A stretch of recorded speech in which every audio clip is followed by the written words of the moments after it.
button, minimizing this screen, also minimizing this screen. And my desktop on my computer is a complete mess, but it's okay. So let me go turn the volume up here so we can hear when we first start up. Uh, that sound usually means we're ready to go. Watch now. There we go. Perfect. Perfect.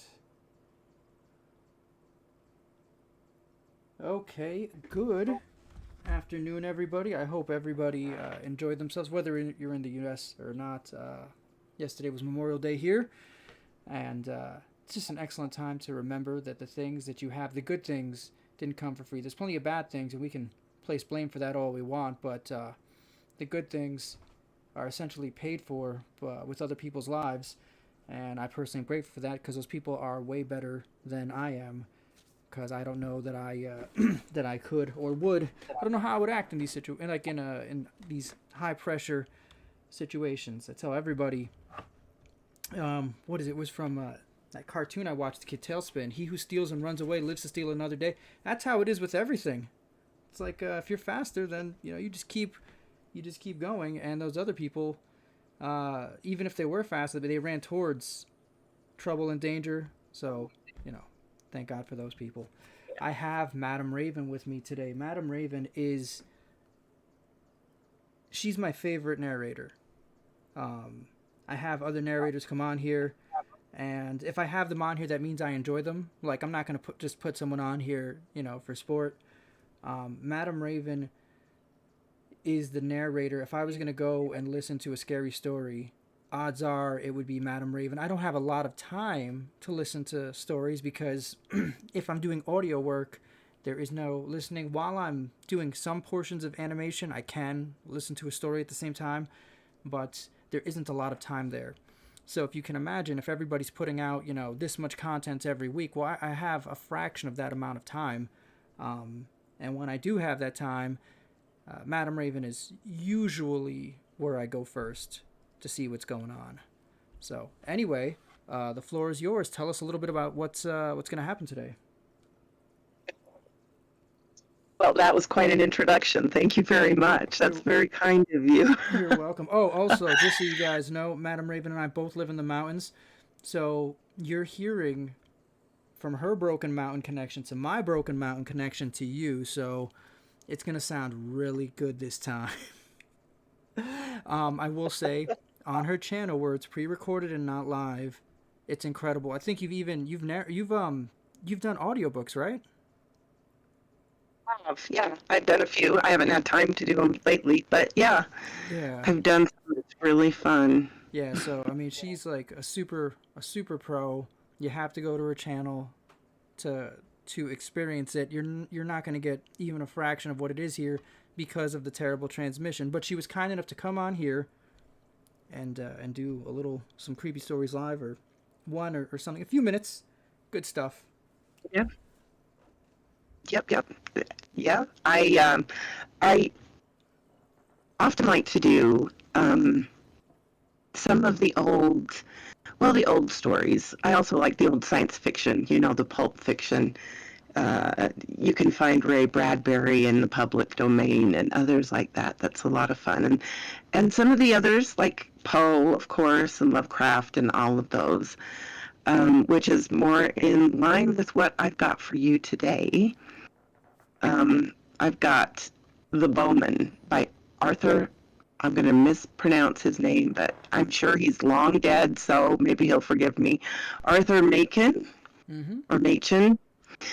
Anyway, so, and possibly The Raven, if we have time. Okay. So, yeah, do you want me to just start with the story? Yeah, just go with it. I'm going to mute my mic so that way my background noise here doesn't make things even worse, right? But I am listening 100% right now, and I can, like, if you say, hey, Mike, what's going on? I can turn my mic back on. Like, it's right in front of me, all right? Good.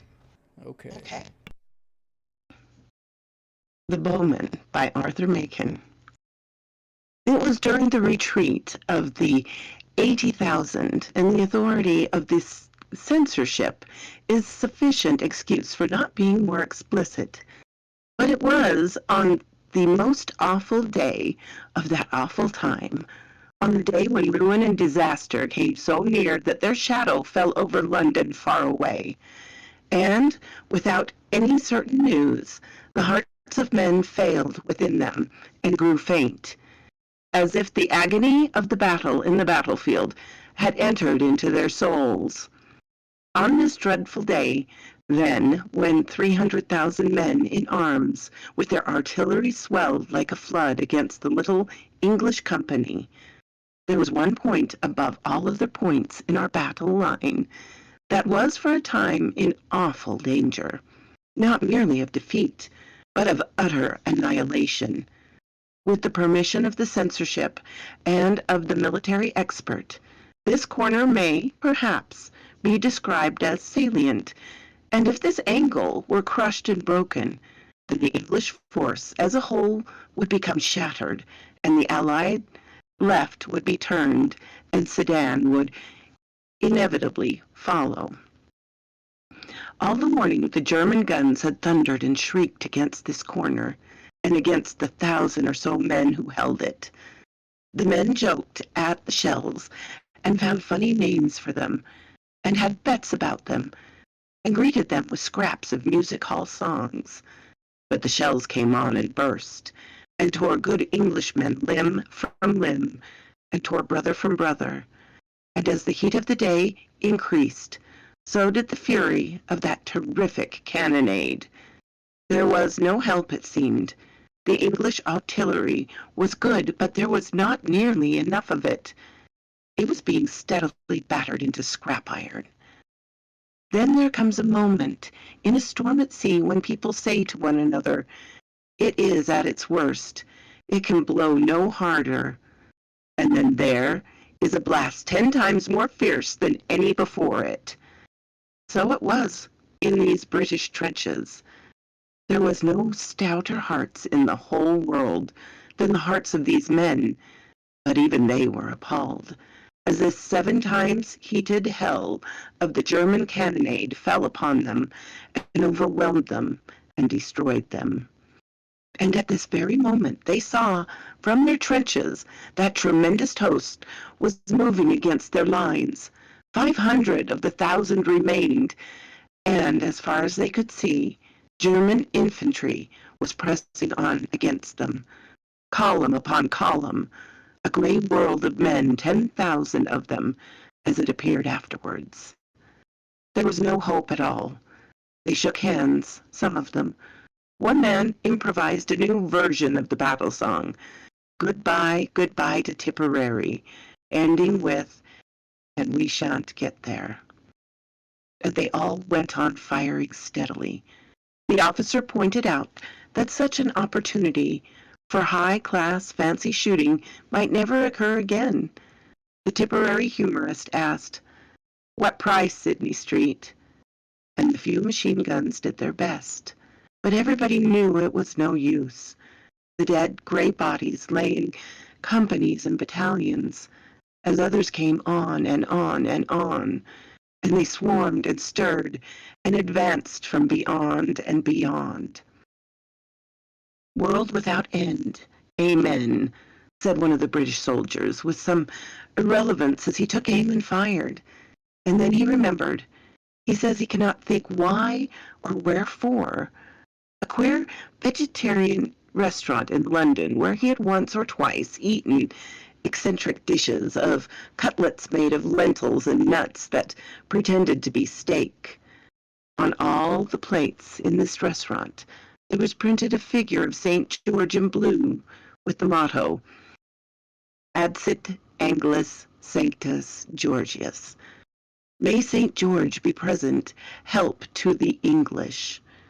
This soldier happened to know Latin and other useless things, and now as he fired at his man in the gray advancing masses, 300 yards away, he uttered the pious vegetarian motto. He went on firing to the end, and at last Bill on his right had to clout him cheerfully over the head to make him stop. pointing out as he did so that the king's ammunition cost money and was not likely to be wasted in drilling funny patterns into dead Germans. As for the Latin scholar, uttered his invocation, he felt something between a shudder and an electric shock pass through his body. The roar of the battle died down in his ears to a gentle murmur. Instead of it, he says, he heard a great voice and a shout louder than any thunder peal crying, "Array, array, array!" His heart grew hot as a burning coal. It grew cold as ice within him, as it seemed to him that a tumult of voices answered to his summons. He heard, or seemed to hear, thousands shouting, "St. George! St. George!" Ay, messieurs, ha! Sweet saint, grant us good deliverance. St. George for merry England. Harrow, harrow, Monsignor St. George, succor us. Ha! St. George, ha! St. George, a long bow and a strong bow. Heaven's knights aid us. And as the soldier heard these voices, he saw before him, beyond the trench, a long line of shapes, with a shining about them. They were like men who drew the bow, and with another shout, their cloud of arrows flew, singing and tingling through the air towards the German hosts. Other men in the trench were firing all the while. They had no hope, but they aimed just as if they had been shooting at Brisley. Suddenly one of them lifted up his voice in the plainest English. "God help us!" he bellowed to the man next to him. "But we're bloomin' marvels! Look at those gray gentlemen! Look at 'em! D'ye see? They're not going down in dozens, nor in hundreds. It's thousands, it is! Look! Look! There's a regiment gone while I'm talking to you." "Shut it!" the other soldier bellowed, taking aim. "What are you gassing about?" But he gulped with astonishment even as he spoke, for indeed the gray men were falling by the thousands. The English could hear the guttural scream of the German officers, the crack of their revolvers as they shot the recruitant. The still line after line crashed to the earth. All the while the Latin-bred soldier heard the cry, "Harrow, harrow, Monsignor, dear saint, quick to our aid! St. George help us! High Chevalier, defend us!" The singing arrows fled so swift and thick that they darkened the air. The heathen horde melted from before them. "More machine guns!" Bill yelled to Tom. "Don't hear 'em!" Tom yelled back. But thank God, anyway, they got it in the neck. In fact, there were 10,000 dead German soldiers left before the salient of the English army, and consequently there was no Sedan. In Germany, a country ruled by scientific principles, the great general staff decided that the contemptible English must have employed shells containing an unknown gas of a poisonous nature, as no wounds were discernible on the bodies of the dead German soldiers. But the man who knew what nuts tasted like when they were called themselves steak knew also that St. George had brought his Agincourt bowmen to help the English. So quoth this raven. If you would like, I can read the Raven as well, the poem by Let's Poe, which... let's not read the Raven Okay. only because I heard every word, which is great, but it's uh, Still the breaking up, well, huh? it's if someone was to jump in and hear right now, and they did not hear what I said in the beginning, they might think that it was you. This is not you. In fact, I could hear even through some of the static, like the inflections. Like this is an A+ reading. It's just Mountain and Mountain is no good. Yeah. It's in the future. What I think I'm gonna do is I think I will have the stuff read ahead of time, but then have the narrator present. You know what I mean when I hit play, Oh, and yeah, that would absolutely. that would work a little better, I think. But sadly, I'm still learning this stuff as we go. So you have to have the Raven on your page, right? I do. I do. I will link it. That's what I'm gonna do. So I will link it in a pinned Okay. comment and encourage everybody to go after this is done. Please go and hit that and do yourself a favor. You know, it's really gonna be. I guarantee it'll be 5 stars. I've not actually heard you read the Raven. I've heard several other stories. I don't know how you find authors, if they're your friends or whatnot, but written by, we'll call them contemporary authors. So, Yes. Yes. I do have a subreddit that people oh, okay. contribute to, and I usually pull the modern works I read off of those. And I have some great authors that donate stuff to me to read. Yeah, yeah. No, I've heard it. There was the one story with there was a woman that moved to a place and it was a trinket, like it was a ball, a gazing ball of sorts. It was a long time ago, in my defense, but that was a great cult story. I was like, wow, that's I like this. um, Yeah, yeah. one I love. Go ahead. Well, I was gonna say one time you joined in the chat, and it sounds like you've actually been on a paranormal investigation or two. Is that something that you normally practice? Did you get invited to go? I mean, if you're comfortable talking about that, I'm sure that Absolutely. everybody would love to hear it. Yeah, I was part of a ghost hunting group for a few years there, and it was an absolute blast. We got into some marvelous places. I worked with amazing people in the groups, and yeah, it was. I think I can't remember how I found out they were having a public ghost hunt, people that could come. Okay. So I went, and a guy I used to work with years ago, he was in it. He just showed up. He wasn't part of the group there, but it was an old theater, and it was so interesting. And we ended up having a conversation with something that we could actually hear the replies. It was supposedly a little girl in the basement of this theater, and we checked everything, made sure nobody else was nearby. It was 2 in the morning. It wasn't, a real kid would not be Yeah. goofing around. And I was completely hooked. So I went and talked to the guy that was in charge and says I would be interested in joining. And yeah, that was so much fun, so much fun. How many people went to We that? That sounds interesting. Like, so they had it was open to the public. Did a lot of people show up? A little people? Like, in my head, I almost feel like the place would have been packed. But then that's not very packed. productive for ghost Right. hunting, right? So It, yeah. There wasn't a whole lot. I'm sure, it was a lot more than, you usually take on a hunt. yeah, Um, there was probably about 15 people in all that, came. okay. So a And bigger so group. it Yeah, wasn't, yeah, it wasn't absolutely horribly overcrowded. And I just chanced upon, the announcement that was going on. So I don't know if more people didn't hear it or whatever, but yeah. it And was great. what happened when you got there? Did they hand you like a K2 meter or something? Like, what did they? Because I mean, that's. Some of the, Mm-hmm. right. Some of the ones that generally ghost hunt, there'd be a few in each group that was sent to each place, and they would have millimeters and different things like that. I Okay.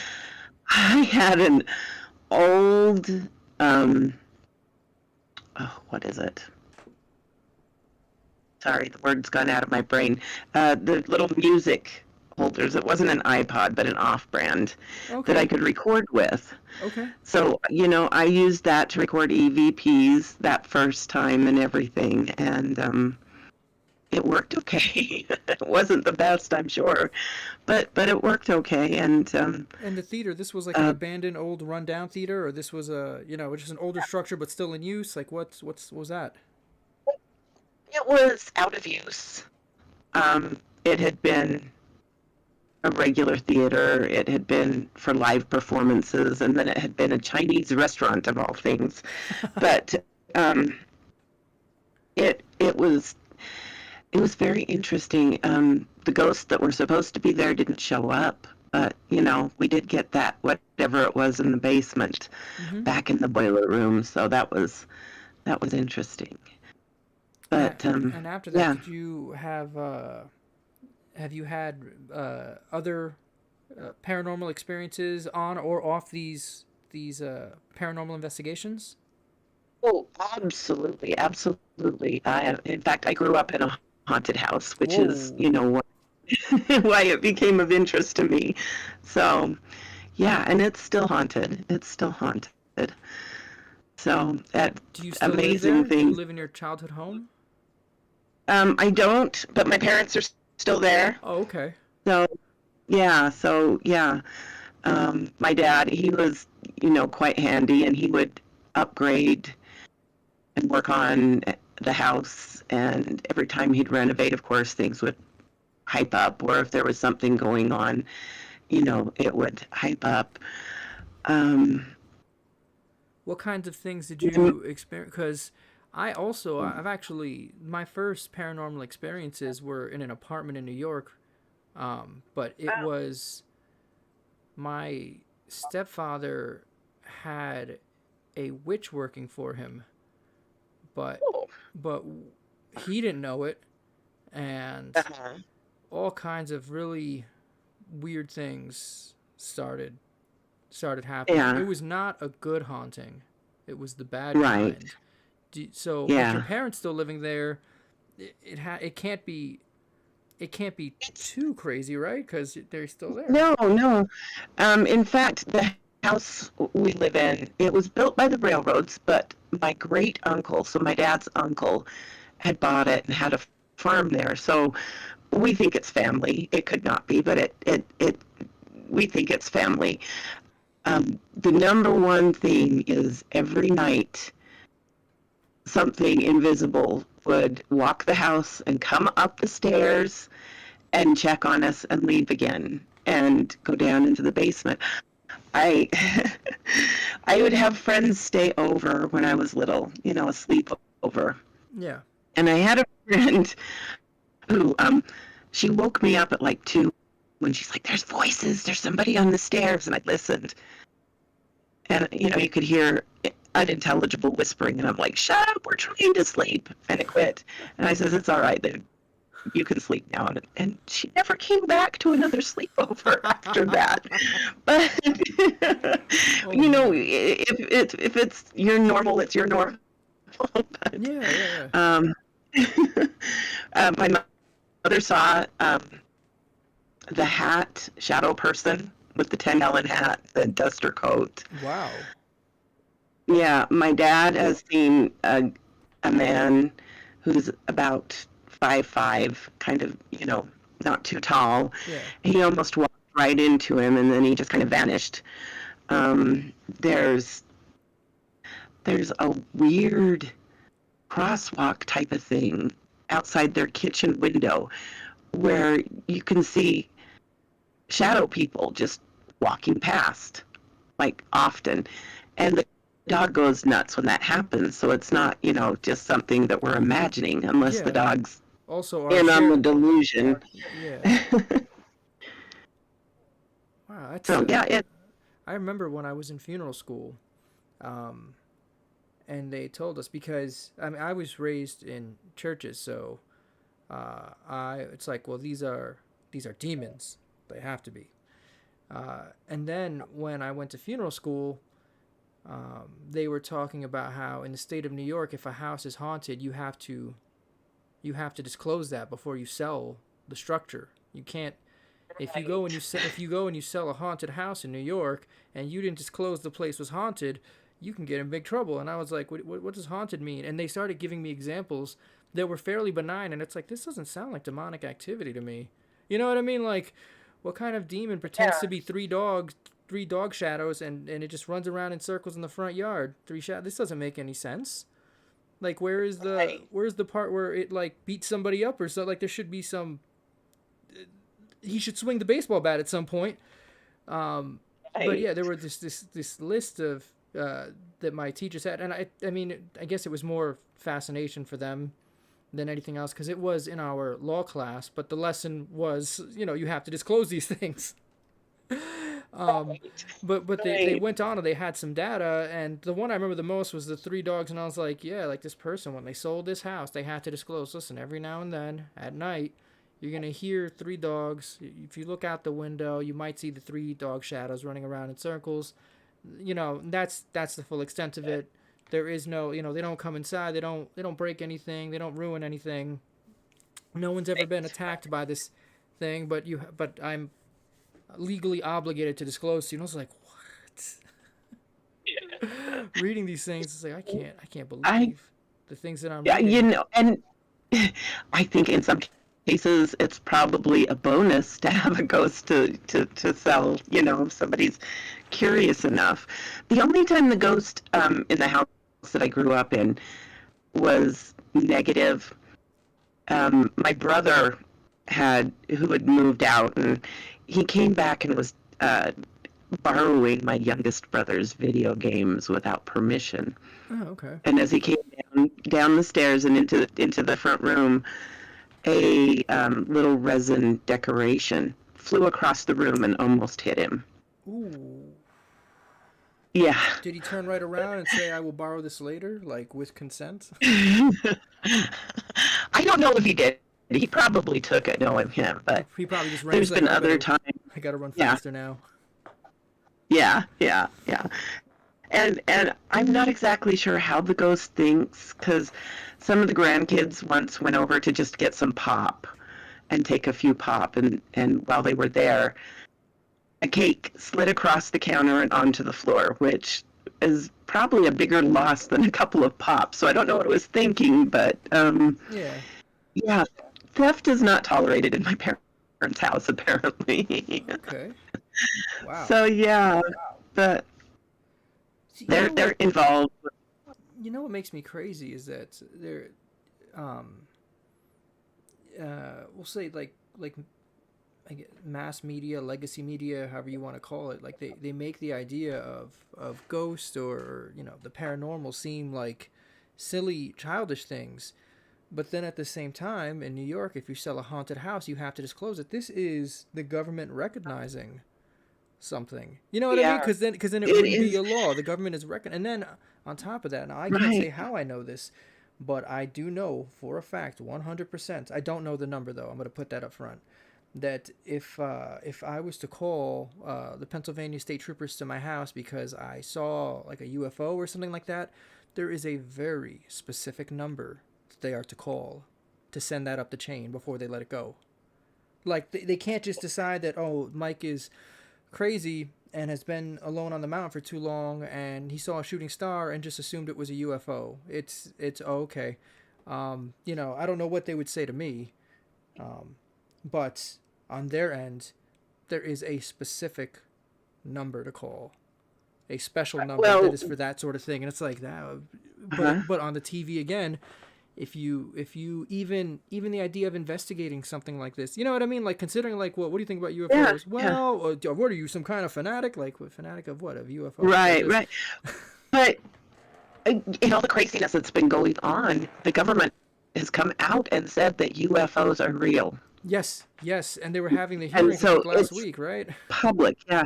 Yeah, Yeah, yeah. but they have to So, call it UFAs because they can't say UFO because yeah, they made those people look like idiots. So they have to say idiots. Yeah. unidentified flying anomalies. Can't be objects. Has to be Right, anomalies because right, then all the right. people that they made feel crazy or whatever, and that were ostracized. Well, then it's like they did something bad. But no. UFOs Right, still right. silliness. UFAs. That's where it's at. Mm-mm. Yeah. And, I think this is what I feel is that there is nothing supernatural. There's only natural things we do not have an explanation for yet.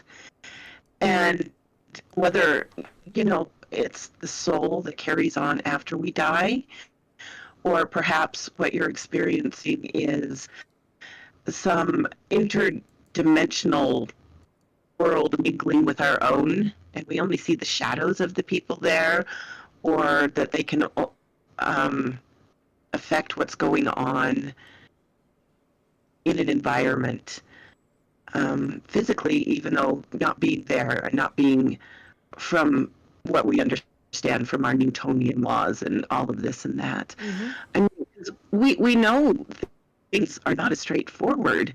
When you see what they have found out on a microscopic scale, spooky action at a distance and Schrodinger's cat and all of that, the world is so much more fascinating and curious than we can understand with our five senses. And I think, there's going to be explanations for these in the upcoming. They're going to come out and say, oh, yeah, well, yeah, ghosts are real. We have proof of that, too. So, Or we've made contact or whatever else. do you have a hypothesis as to why they have gone out of their way to make people look absurd for even weighing the possibility? Like, do you have an idea about that? An opinion? Yeah. Um, I think a lot of it, well, it goes to prejudices. Scientists who would study this sort of thing were blackballed and, Yes. Kicked out, which is not a very scientific thing to do. It's not at all. If you're using the scientific method and you've got your checks and balances and something comes up that is not fit in the worldview of science right now, sometimes they will just, label you as a loony and go on. And it's going to take a lot of work to do that when they, figure out all of these things, because there's people who, have ruined their careers by saying they saw a ghost or, they saw a UFO or whatever. Mm-hmm. But they're going to have to, get past that. But I think it was just pride and trying to set themselves better. And, these are certain ideas that cannot be changed, but that's not what science is. Science is, it's only been a few hundred years and everybody believed in the humors of the body, and that was the science. Yep. And, now we know it's nonsense, but for millennia, that was what was believed to cause all the problems. Yeah, illnesses. Yep. Yeah. So, it just, the science, it's, a lot of people like to think that it's infallible, and it's not. It's not. I tell people that all the time. That's actually like one of the number one conversations I have around science is that I've seen scientists, they'll change, they will adapt. There we go. They'll adapt a theory, which is what you should do, but Right. they leave the Yes. name the same. So if you look at it across 50 years, it's like, oh well, XYZ theory has been around for 50 years. Yeah, but XYZ-A or XYZ-1 was trash. They threw it away in 2 years, and then they came out with XYZ-2, and then 3 and the 4. It's like we might be on XYZ-387 right now, and if you're not Right. following, but it allows somebody else to come to you and speak with such conviction and authority. Oh no, I know XYZ. It's like, whoa, time out. Everyone slow down. Like, really, the name should have changed. Like, that's really what should have happened. This is the thing is it's an adaptation, and it's, again, that's part of science, is adapting. It's like, oh, okay, well, this worked until this happened, and then it stopped working, so we had to figure out why. Okay, that's very science. That's very science. And maybe they shouldn't have to change the name because the information is out there. So the people that are, I guess it would almost be like misquoting, because at that point you're acting like, we'll use XYZ again. At that point you're acting like XYZ has always been at the state of correctness that it is right now, when in all reality it has not. This has grown over time to accommodate all kinds of insane exceptions that have been found by other scientists. But being that information is out there, really what's happening is these people don't feel they have any moral obligation to verify what they're looking at, what they're being told, and what they're saying. So maybe it's not entirely science's fault. Maybe the shortcoming is actually just a human flaw, because humans have also done that forever and ever and ever, and makes a huge mess. Right. Yeah, it's interesting. I mean, they don't have a unifying theory yet that works and checks all the boxes between the laws of physics that we experience and move the stars, and the ones on a molecular, I can get that out, level. And so, it doesn't have all the answers, and it knows we know we don't have all the answers yet. But I think once we figure that out, that things will fall into place, and we'll figure out what's going on, because the phenomenon is there, and that's, irrefutable. Sure, our eyes are fallible, our ears are fallible, our more less defined characteristics, like the hair on the back of your neck standing up, that can be fallible. But, when you get recordings, when you get an image, when you get these sort of things, I mean, sure, there's hoaxes, but there's enough that are real that you have to say, something's going on. Well, it would be a mistake to ever take one piece of evidence and then try to build anything around a singular piece of evidence. But a lot of times with investigation, and I've actually never been on a paranormal investigation personally. I've watched the shows, and I've watched people on YouTube do it, the South Cacs, and I've seen the guys from Taba. But taking one thing, it's like, well, it's very easy to catch an anomaly on one thing. It's when you start catching anomalies on an array of devices, or 2-3 things happening at the same time. It's like, okay, now we need to figure something out. If this device works by electricity, and this thermometer is just measuring temperature, and these are separate, we'll say mostly separate systems. Obviously there's something connecting them, right? But my five senses are not revealing the connection to me.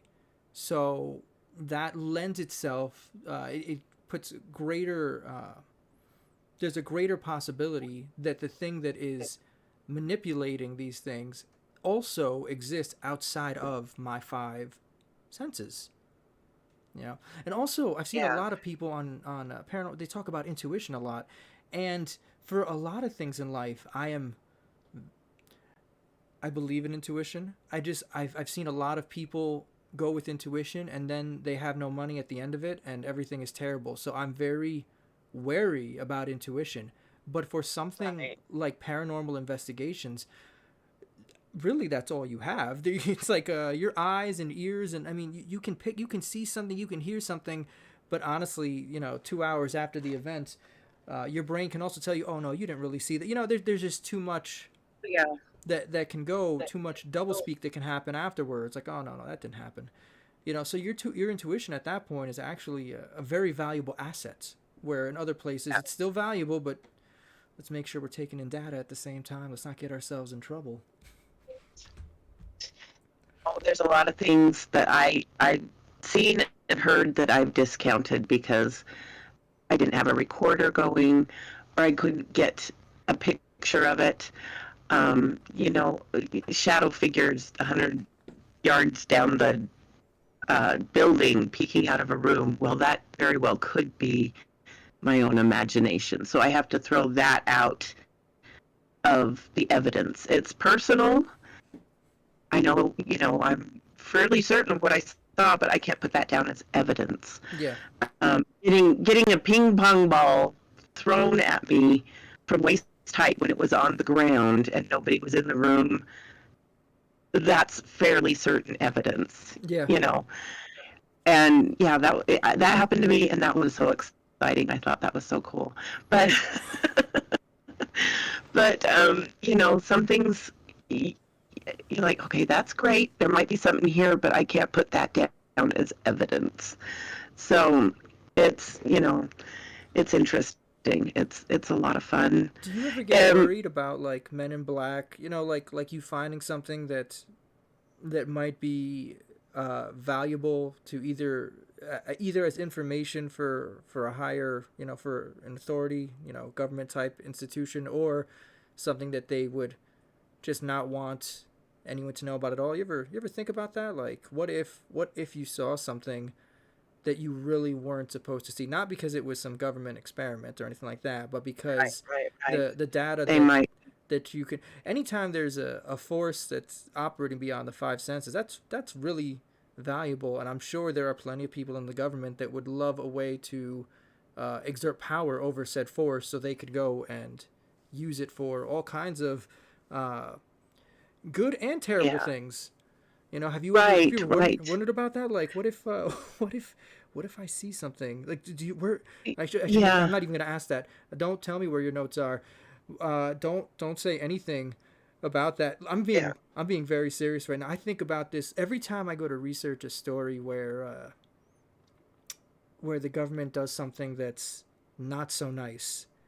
I always wonder, like, this, you know, this data exists out here, but I'm pulling out three different points. You know what I mean? The coincidence, these three things happening at the same time, and putting them together and then putting it out there, and it's like, does anybody care about this right now? Right. Well, the good news is I they're probably doing terrible things right now anyway, right? So it's like, do you have time to worry yeah. about what I'm finding from like 20, 30, 50 years ago? You got to hide your stuff today. We Yeah. have the internet now. but Right. but Right. do you ever think about I that? don't. I don't think they're very interested in the ghost hunting aspect, but I think I as disagree with far you. I do disagree. you? Well, here's the thing. I mean, what kind of tools were you using when you were out ghost? Like, what were your tools of choice? You know what I mean? What did you like? I really love the Oculus. We didn't have the more fancy ones they have now. It was a lot simpler. Um, but I don't know if I'm familiar with that tool. Can you describe it? the Oculus, yeah, it's just a little electronic tool, and the spirits can go in and pick out words, and the words will come up, and it'll say it, and it'll be on the screen. Oh, okay, okay. I Yeah, yeah, okay. right. Oh. And ghost boxes are much the same. They tend to give me a headache though with all that static, Mm-hmm. but it's so interesting. I've had such interesting things happen with the Ovilus. We were investigating an Army Fort Douglas in Utah, and it it said a lot of things. It talked about, well, Indians. I mean, it's not um, socially correct today, Yeah, yeah, but yeah. you know It's who not when they PC. were speaking from, Yeah. right? And other things about war. But then it gave us a name. Well, there's a library there, so we went up and we looked, and there was a man with that name, and it was an unusual name. I can't remember it, but it wasn't like John Smith or anything. Yeah, yeah, yeah. And he had served in World War II out of Fort Douglas, and we found that the very night that the Obulus had given us the name. Um, Now, I told you about on the other stream about the ghost that followed me home, Mm-hmm. the ornery old cranky guy. Well, one time we were investigating the train station there. It was Union Station in Ogden, Utah, and I was asked to give some friends of the security guard the kind of tour and take them ghost hunting there. And we got down into the basement where this entity is. And the guy that was with me, he was probably 450 pounds or so. His Wow. wife was a little heavy. I mean, he was a big guy. Yeah. And the word elephant kept coming up on the Oh. Ovilus. And I'm like, oh, maybe there was a circus that came through on a train. Oh no. And the guy laughed. He says, no, he's talking about me. And he loved it. And I'm like, okay, good. He Oh wasn't offended. man. But, yeah. But that was, and things like that. He's just, it's really interesting, But and one of the good things that you don't think about is you get into places that the general public generally don't get to see and go, all these old buildings. The huge city county building in Salt Lake City, beautiful, big, squat, Gothic structure. But, we got to go into nooks and crannies and underneath the tunnel that went to the jail and up on the roof and everything. And it's just absolutely amazing. So, that's a fun part of the ghost hunting, is getting to see places you never get to see otherwise. But it's really fun. Most of the time, it's like bad fishing. Mm-hmm. You can spend all night and get absolutely nothing, and it feels flat. Mm-hmm. And other times, you just cannot believe what happened. So that is a lot of fun. Life got busy and we just kind of fell apart, the group. But no, it was really fun to do. That's really something. That's So well, like I yeah, said, keep whatever data you have from it, keep that locked away. Maybe not, maybe off your property. I don't know. yeah, Whatever you have to do. Because right, like I said, I mean the obelisk. The nice thing about that is I don't think they would need to take yours. Because it's something that's available. But right, right, the fact that it said elephant when that large man was there, well, right, right. that's data, right? Yeah, Like yeah, and if it could be employed remotely, right now you're able to get data from pretty much without any borders or constraints. Um, right, right. I that's why I do very much Mm, believe that even this thing with UFOs, UFAs, I think a big part of this is like let's pretend I shouldn't say let's pretend. If time traveling is real, there is good reason to not tell anybody because the person that can time travel now gets to almost act like a god. mm, And mm-hmm. so the same thing with any of these things that operate in ways that we don't fully grasp or don't have a lot of control over, like person to person, we don't have a lot of control over these things. If someone is able to control this, um, there is a lot of there's a lot of power. So both good and bad can come from it, but that's a lot of power for a person or a small body of people to wield or Right. exercise. Things have been so crazy the last 10 years. I am almost I almost believe somebody did time travel and messed up our timeline with everything that's just going absolutely crazy around here. Yeah, yeah. I, You're not I the wouldn't be only one. surprised if that was a fact. You're not the only one. It's one of those things where I mean I look around today and again like you say like the whole world is on fire. Everything is people are having a hard time. Um, Yeah. someone goes and they think like, well, I can go and change these things. Like, please don't. Like, have you not seen the movie The Butterfly Effect? Because if you have, you should go and you should watch this, please, because you're gonna break it. Like, I will fix this. Please stop trying to help me, please, because I can't take any more of your Right, help. I just need things to kind of go back to normal. right, So right. We became that dimension, where everything's going crazy. yeah. So, yeah. Um, I think we're gonna wrap it up about here for Okay. today. Uh, Sounds good. Yeah, thank you so much for coming on. Like I said, I'm going to go and I will Thank you for find asking me. your reading of The Raven and I will put it in the pinned comments. I encourage everybody to go listen to this. I mean, listen to anything you want on Madam Raven's channel. Like I said, she is my favorite narrator. Um, But being that it Yeah. was her intention to read it here, and I stopped her because the connection was kind of weak, and I don't want to put out Okay. a subpar read. Like, this is no good. No, like, have the world's greatest burger. Don't have the, just whatever comes down the line. Life is short, right? So, but thank you so much. I, Is there anything that you would like to say? Any of your socials you want to plug in? Anything, like anything that you want to come out and yes. say, please.